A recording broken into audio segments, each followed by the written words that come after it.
Mesdames et messieurs, chers téléspectateurs, merci de vous retrouver sur Himalaya Africa Télévision. Bienvenue au rendez-vous de l'actualité. Dans quelques instants, les grandes articulations. Bénin Royal Hotel à Cotonou cède cadre à la plateforme PMI de l'Union africaine et de la CEDEAO. Le sélectionneur de l'équipe nationale du Bénin, les Guépards, a rencontré ce mardi la presse nationale, ce mardi 6 juin 2023, en marge des préparatifs du match Bénin-Sénégal. C'était là pour le sommet, les détails dans quelques instants.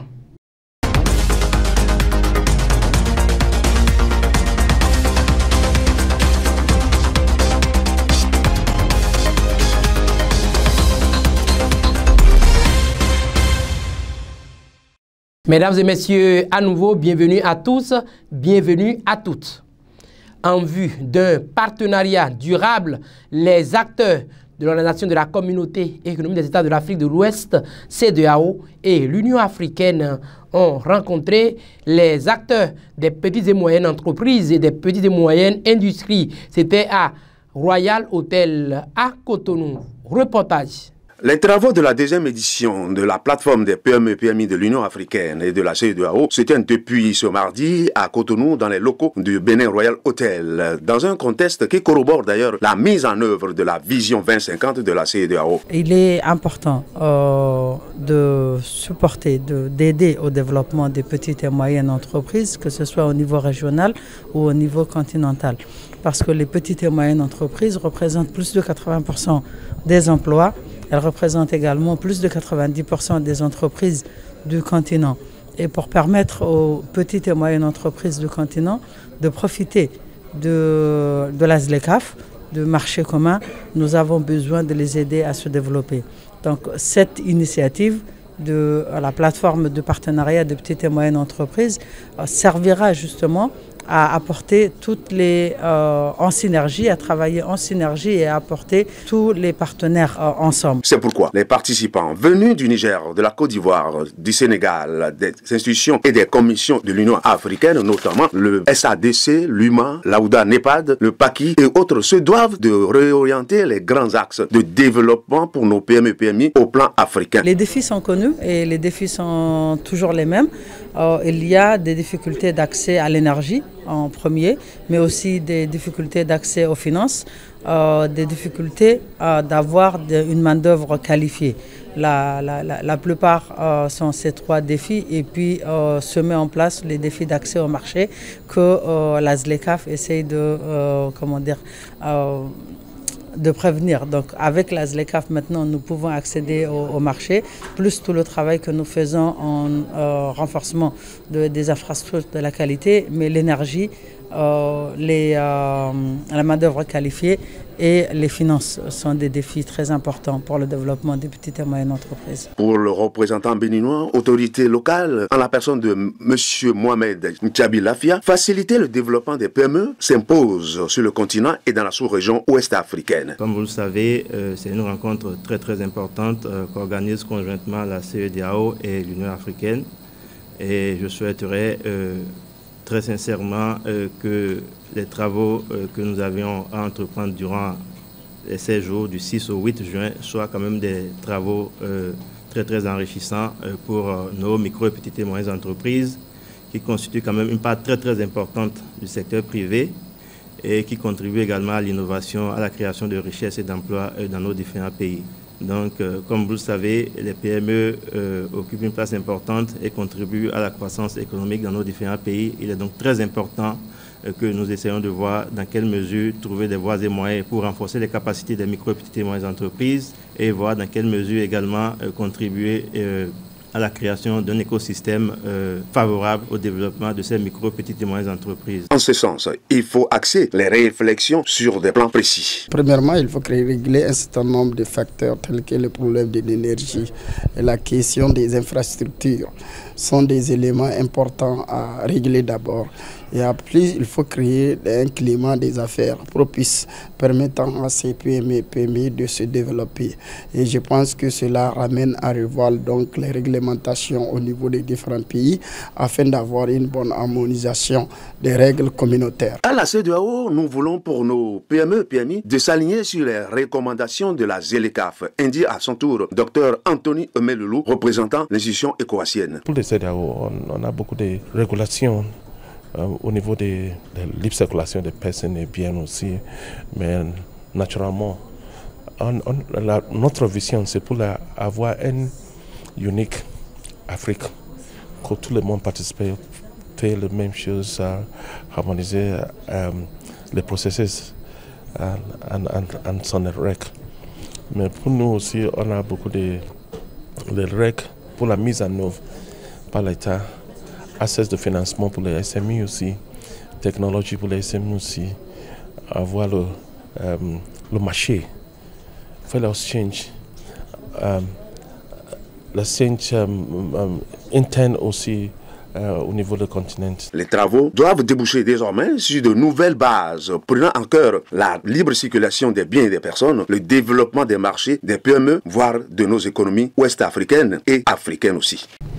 Actualité sportive, match Bénin-Sénégal, le sélectionneur national de l'équipe nationale, les Guépards, a rencontré la presse nationale au sujet de la sélection des joueurs devant participer à cette compétition comptant pour la Coupe d'Afrique des Nations CAN Côte d'Ivoire 2024. Voici le point.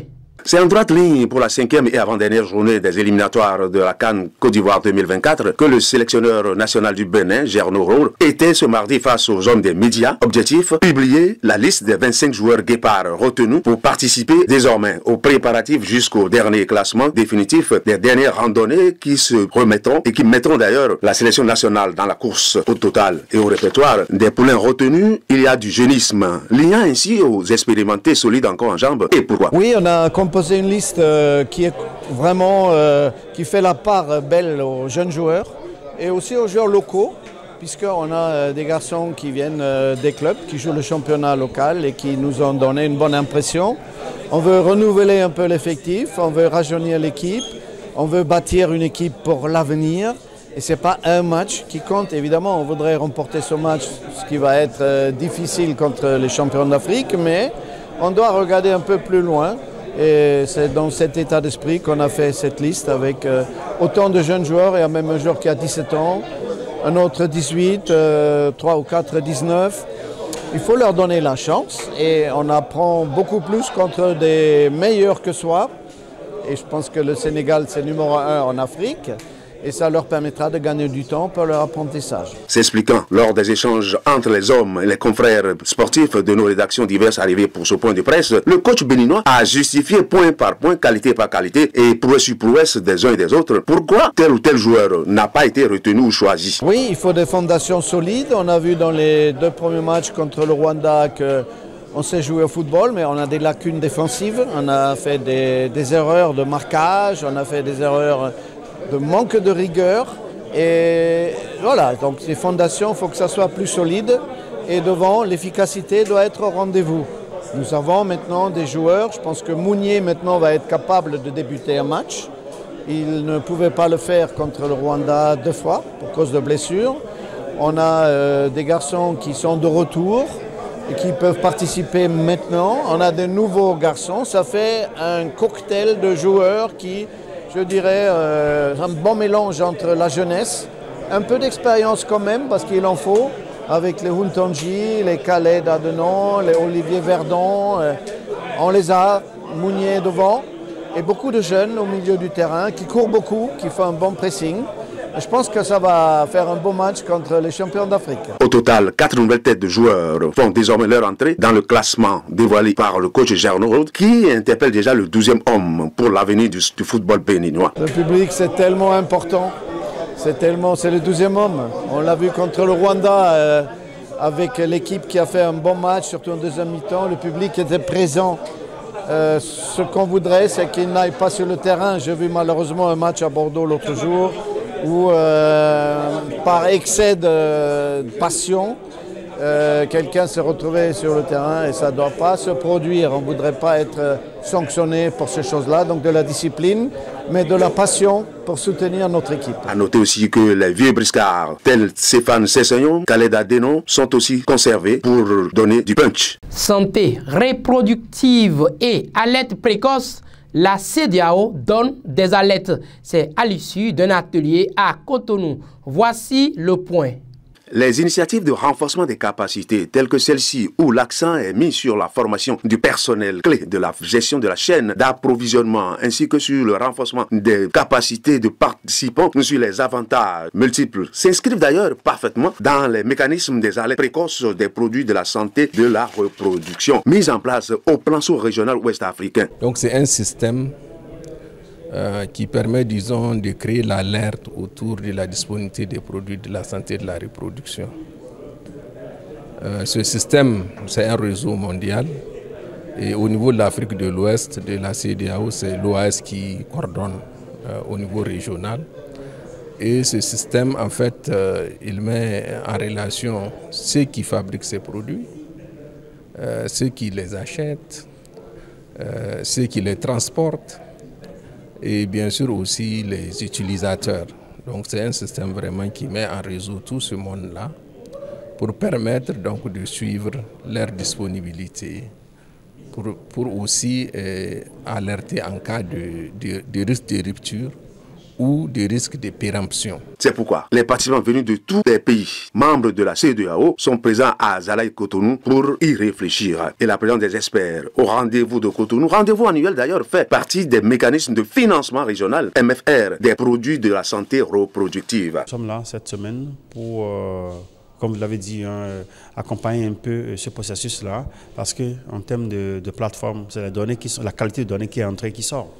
Il n'y a pas de la magie.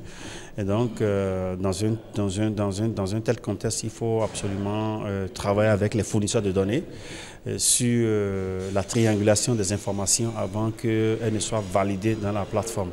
Donc, nous sommes ici cette semaine-là pour former les fournisseurs de données des 15 pays de la CEDEAO. Donc, vous allez voir que tous les pays sont représentés dans la salle. Dans la salle cette semaine-là, nous allons les former sur la triangulation et également discuter un peu par rapport à l'échange des produits. La finalité de cette plateforme, c'est comment accompagner les pays à pouvoir améliorer la visibilité de la chaîne d'approvisionnement.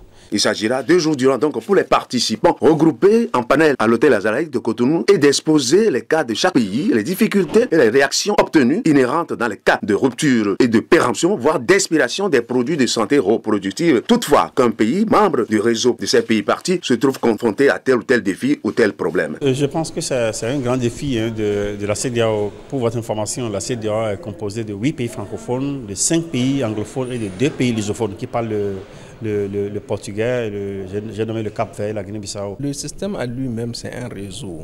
Donc c'est un réseau, on veut juste suivre la disponibilité de ces produits. D'abord s'assurer que ceux qui les fabriquent. Parce que pour fabriquer, il faut déjà une certaine demande. Et à ceux qui transportent, il ne faut pas qu'au cours de la chaîne de transport qu'il y ait des pertes ou qu'il y ait des péremptions. Il y a aussi ceux qui financent. Doivent savoir quels sont les besoins qu'il faut financer. Ceux qui distribuent aussi, on doit s'assurer qu'au dernier kilomètre, le produit est disponible. Donc voilà, c'est de ça qu'il s'agit. C'est vraiment de renforcer ceux qui existent en faisant adhérer plus de pays. Parce que plus les pays sont dans ce réseau, plus ça permettra d'éviter, d'assurer, disons, la disponibilité. Ça permettra d'éviter les gaspillages parce qu'il n'y aura pas de stockage, de surstockage, il n'y aura pas de péremption.